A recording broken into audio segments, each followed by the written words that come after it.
Thank you, Ed. Thanks for letting me come down, and thank you for letting me see the building in lockdown. My pleasure. And so we're currently in Stockport Baptist Church. Yes. And what's happening here? Because you said one of the groups has opened up.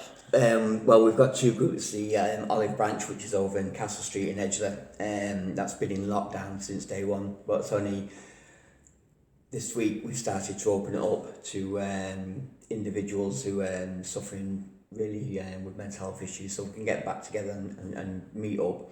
And we've nicknamed it from the Olive Branch, we're calling them the Olive Twigs. I like it. so we have been meeting in the park, but it's getting a bit cold, so that we've reopened the Olive on a temporary basis to see how it goes.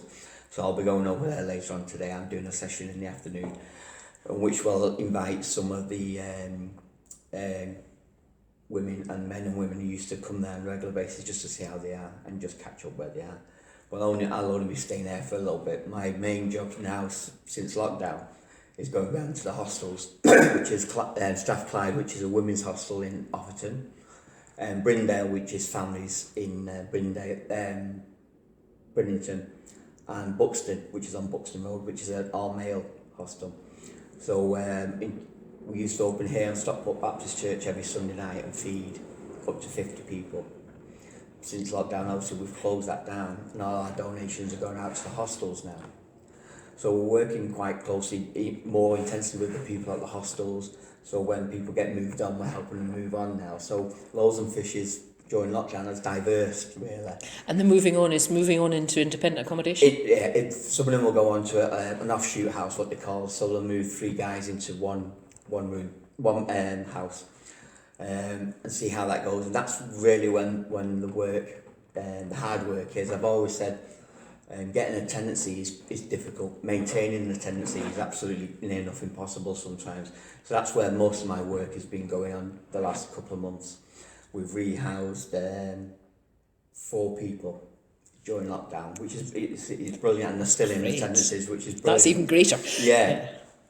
So my work is now diverse to spending. I've done it before, and it's always taking the long walk with these guys, and it's like 24 hours a day. But it's good when you see the results. So so I'm supporting a couple, Jennifer and Lawrence, and Bob and Richard, who have gone into offshoot houses around Stockport. So up to now, and God willing, they're managing, and it's mainly when I do see them on the street and we go through that process, they all say, will you pray for us, so put them on the prayer list, and then by the end of the process of getting to the flat, they said, there's something happening here but we don't know what. So I always say, well, I'll tell you what it is. So I tell them, and some of them don't even know I'm a minister or I've got Christian beliefs. Even though I've got a big van saying Loaves and Fishes, some people still think I just sell fish, which they've knocked on the door and asked that before, which is quite funny.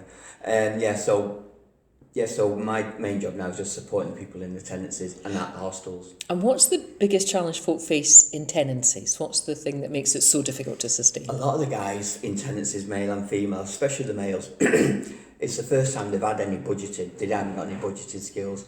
And again, with the government paying the rent straight into the individual instead of taking to the landlord, we've been banging on for the last 5 years that it's a terrible idea. You're just setting these guys up to fail. So if you're giving someone who's the next addict or who is still trying to get off it, if you give them £600 a week, you're just setting them up to fail. And I think it's so cruel. So that's our biggest thing. We make sure we budget for them and pay the bills before they do anything else.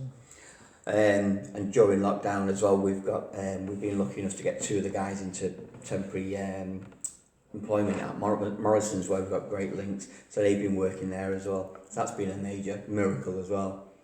Yeah, so the main thing about tenancy is just making sure, and the loneliness, once they're in the tenancy, it's the loneliness. And I've always said, unfortunately, people don't want you to do well. They want you to fall and fall by the wayside and come back to their group. Yeah. For example, I'm 26 years sober. I haven't had drink for 26 years, but I know there's people waiting for me to drink again.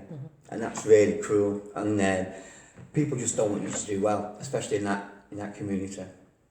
So loneliness and budgeting, that's probably the biggest thing. And coping with being part of society, Yeah. especially when they're clean as well. When I was in the church in London, Yeah. we worked with a lot of folk on the Yeah. street, and that loneliness was fascinating, listening to people say, actually, I'd rather be on the street, I've Yeah. got friends there. Yeah, And so isolated in the flat. And I guess with lockdown, that's been even course, yeah. worse. yeah. Yeah. And just that sense of you shut the door and there's nothing. And unfortunately, the young lads who we mostly deal with, they send them to put into the high-rise flats. So they put the people who are coming off drugs and the people who are coming out of prison for drug dealing all in the same pot, and it's not a great mix.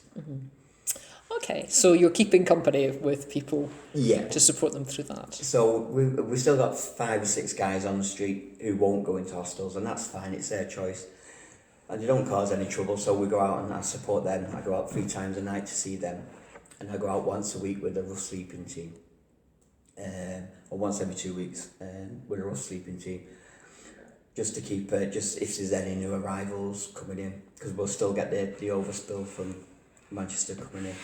So our biggest fear now is when the government stop the funding for the hostels, and then we'll see a slowly outpour of people on the streets.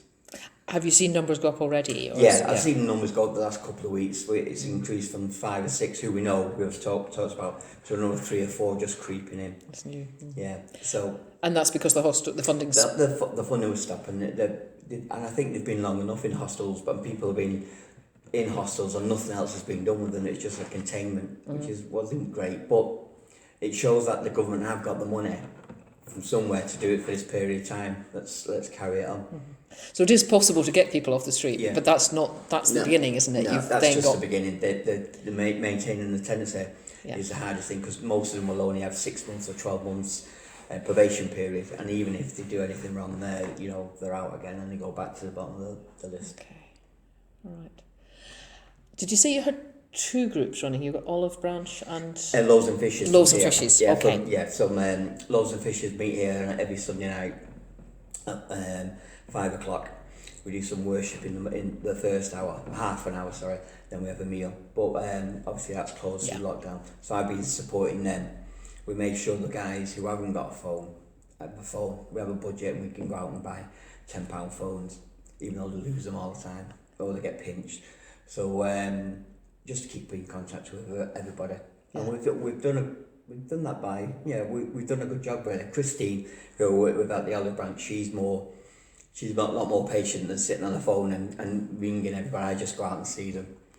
But again, with donations, with Morrison's during lockdown, I have to get the monthly figures and sign them off.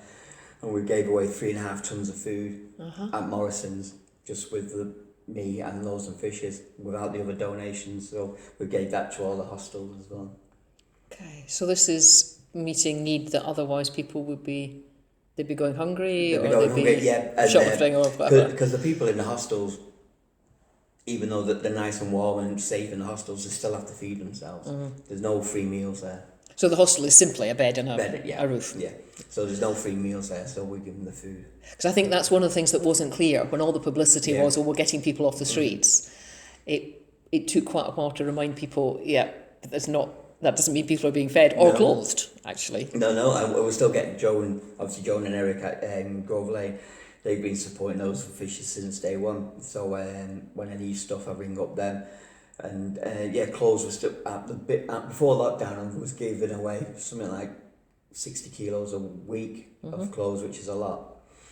So we're still giving that away now, because we're getting new people coming in, and guys who are in the hostels. They very rarely wash the clothes. They just wear them and then throw them away and replenish them. So. And particularly, so clothes for men, and particularly presumably warm weather clothing now. Yeah. I remember the hats and scarves last year. Yeah, hats and scarves, and Joan started off her own back. I think she started putting those hand warmers in and then feet warmers, and I thought, I'd never thought of that. So she's made a rod for her own back for that. So she started doing them. That's fine. We can share that out amongst the congregation. That's great, because folk want to help, but knowing what the best thing is. Yeah. This is, people can come up with ideas, but until we know what people really need. Yeah. So, what's your hopes? What do you I mean, it's difficult because we don't know how long the restrictions are in place and all the rest of it, but if you were to dream ahead, what? My dream has always been to open a hostel, a faith-based hostel. That's always been my long-term dream. There's a guy who I know opened at Coverdale Baptist Church in Ardwick. That's into a male faith-based hostel now. And they've got a lovely model there, and that's always been my dream. And I think we got close a few times, but lockdown, it's just put everything on hold. All the plans what we was doing and moving loads of fishes on, which we've done a marvellous job, a brilliant job considering it started out 7 years ago out the back of my car with a tin of big pan of soup in St Mary's car park. It's come a long way. And with the support of the churches, it's just grown and grown, unfortunately. Mm-hmm. But I think we are the only faith-based homeless group in Manchester, in Stockport now, which is something we're really proud of. Yeah. Yeah. So and we've done, and since we are a faith-based group, I told you, we've married 2 guys off the street. Me and Steve, Kaylee and Mark. They met, started a relationship, and then came and asked us to bless their wedding. Brilliant. So we've done that upstairs, and I've still got the video of it. It's it's really, it was quite short, but it's so moving. But they didn't have to ask us. No, so that's the beauty. That's the beauty of it. They could have just gone off and got married, but they asked us to do it. So they got changed in the disabled toilets downstairs, and we had the service upstairs. Something about that you give them a home. Yeah. Somewhere where people belong. Yeah. And it was lovely. We gave them the vows, and I had to change some of the blue language in the vows, but that was fine. Well, I've had the experience of saying to people, write your own vows. Okay, now we'll just change that slightly. Yes, partly to get the legal stuff right, but that sounds wonderful. Yeah, and we've had a dedication of a child, what was born. So they asked us to do a dedication of the child. So, people know what we're about. Yeah. Without us, we don't evangelise and we don't bang the Bible over people's heads. I've always said my job is here to show love and compassion. Love your neighbour. And God will take care of the rest. Yeah. The beauty of us doing this was when I first started, it was a year, even more, before they even know I was a minister or a Christian. And they said, we didn't know you went to church. I said, well, that's not what I'm here for. I'm here to show love and compassion. We had a comment from someone in one of our events in church, and they said, I didn't know this was a church. Yeah. And when I tell folk at the church meeting, folk were just so thrilled for the same reason. It was, people are at home, people are comfortable, the other stuff emerges or doesn't. Of course, and like I always say, God will take care of it. That's God's job. Yeah. And there's nothing worse than I see it on the streets of Manchester mostly is churches serving the homeless, but then they have to save them before they give them a sandwich, and I think gives us no wonder people will stay away from church. Yeah. And as Christians, I think we've got a big responsibility why people are not coming to church, or how they've been treated in the past, present and future. Mm-hmm.